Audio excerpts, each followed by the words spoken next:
Hello, I am 𝒊𝒌𝒄𝒕. That is 𝒊𝒌𝒄𝒕_hair artist on Instagram. So I am here to help you fine tune your skill set that you already have. So as hairstylists, obviously we have to, behind the chair, make people feel beautiful and make their hair look beautiful. And I'm sure that we're all great at making them happy and making their hair look beautiful. But what I'm here to teach you is some tips and tricks on how to enhance where you're already at. I kind of take it to an intense level, and I do some wig work, and I have submitted photos for NAHA and things like that. So I have worked editorial and things like that. So I'm going to try to pull what I've learned over the years and really try to help you hone in on what you can do to create and enhance a better style, especially if you're doing bridal or anything like that. So one thing I wanted to bring up, if you want to see how I finish this, then definitely keep watching. So all tools are great and you can definitely do a lot with a little, but I am definitely going to show you some of the things that I have found over the years to be the most helpful. So I personally used a 𝒌𝒄𝒂𝒕 blow dryer for about 10 years, okay? And I loved it and it was great. I think the biggest thing I really liked about it is that it's heat conscious, so it's not gonna burn anybody's scalp or hair, and that the concentrator can move and that it stays on really well. Then I transitioned to a Dyson about 5 years ago and my life was changed and I am very happy with my Dyson. Also, you absolutely must use a concentrator if you want to make sure that your blow dry is nice and smooth and adding shine. So not using a concentrator can absolutely create more work for you later, where you might need to use a styling tool or something else when you could have actually eliminated that from the beginning by simply using a concentrator. The next thing I want to show you is a crimper. So I know that crimpers were cool in the 80s and now they're back, but here's the situation. The best thing is to use these for volume. So if somebody has really fine hair but they want a really big look of some kind, you use this at the base of your curl. It will give you a better, fuller look. Next, I have used every curling iron on the planet, I feel like. And personally, and I encourage my team to as well, we use Hot Tools Marcel. So if you have not learned how to use a Marcel curling iron, I highly recommend it. Number one, it elevates your skill set. You have more control over exactly what you're doing and you can be in charge of where you're going. Also, if you're coming on location or something like that, it's really, really cool to show up with a tool that the people who are there do not know how to use. It elevates their perception of you as well, which is very important with our industry. Okay, so now I'm gonna kind of show you some of my tools that I like to use to make sure that I have a really good smooth finish. I'm gonna start with a very extra large hairpin, okay? So this can happen a lot where you are pulling from both sides and then you kind of have a little split right here. This is gonna be your best friend. So what you do is you use the bottom of it and you kind of pull like this, and then you pull it together and it'll stay together like that. Okay, another thing that I use mostly to create volume is going to be some sort of a backcombing brush. This one's Tease. This is just like a generic $2 item. Super, super nice, but when you're trying to get some height, those are your best friends. Also, a rat tail comb. Always have a rat tail comb, never a highlighting comb, because that can get hot and you can hurt someone. But for the same thing, you essentially pull it in right here and then you pull it. When you put it in and pull it, it starts to smooth out the rough areas. And you can do this when you're just finishing someone's hair. When you're just blow drying and you know it looks almost perfect but it has like a little split, you just kind of put this underneath the top layer and kind of pull towards yourself, and you will see how nice it kind of comes together. I also have two items that are unconventional, typically not in your kit, that I have found that work great to solve specific problems. So one would be either a tint brush or a makeup brush.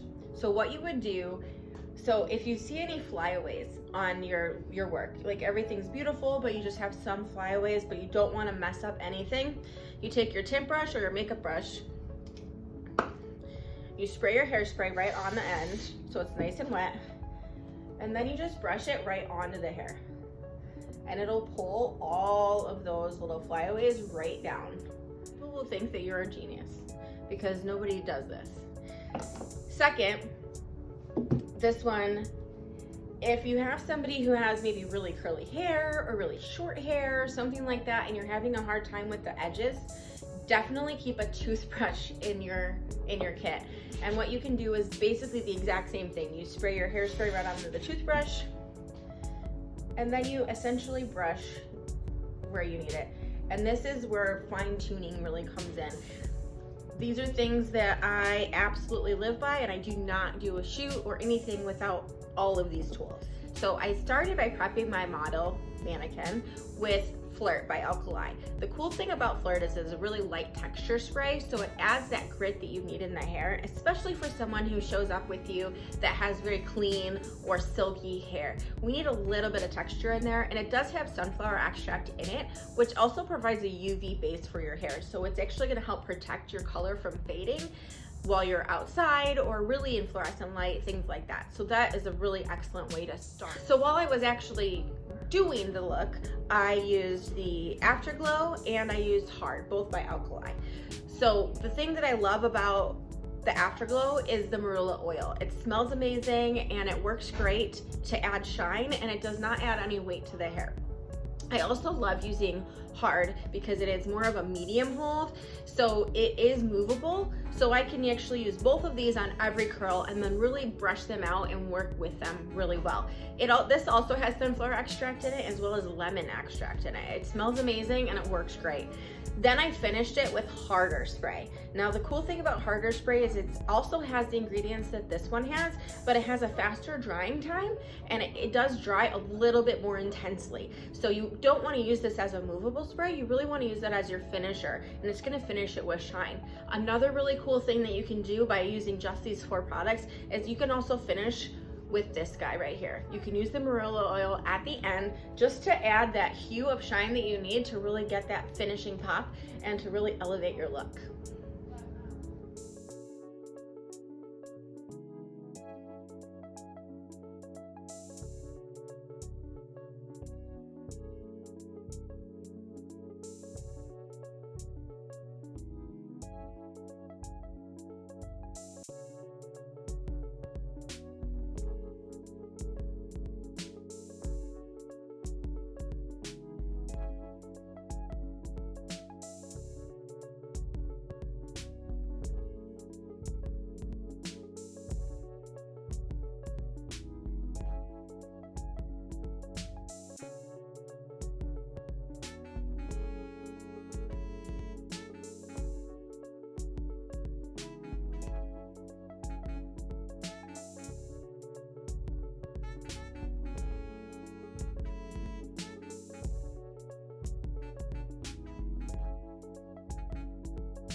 right, thank you so much for spending this time with me. I've really enjoyed sharing what I know with you, and I look forward to sharing more with you. I welcome any questions that you have. Please check out my Instagram page so that you can see what I'm talking about and ask me questions right on my page. I would love, love, love to help you elevate where you're currently at. Thanks.